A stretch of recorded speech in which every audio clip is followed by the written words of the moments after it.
In this bubble tip, I want to talk about option sets because they are a fantastic way to structure your data within Bubble. So you go over to data, you go over to option sets. Within here, you'll be able to see that I have a couple of option sets already. Now, whenever creating a new option set, I always include OS in front of it because it allows me to see from a drop-down view that that is an actual option set.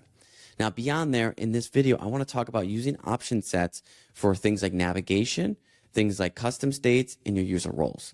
So when you're doing your navigation, whether it's tab-based, URL-based, you can have text of like go to the dashboard, go to the home, etc., right? Now, instead of using that as text, it should be an option set. Why? Well, this is case sensitive, and if you spell it wrong, anything like that will create errors in your application.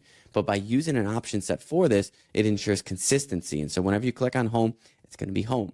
It's not going to be spelled wrong or anything like that. So that reduces the potential for errors in your application. For always use option sets for this reason.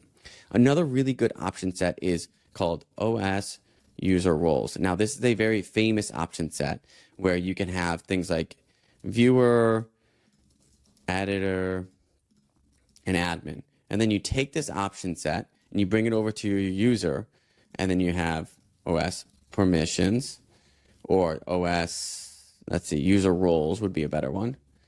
And then this would be, and I just type in OS, so there it is, and OS right there. And then I can set my user roles on this user, which then allows me to get into my privacy rules and to really get into them and make them secure.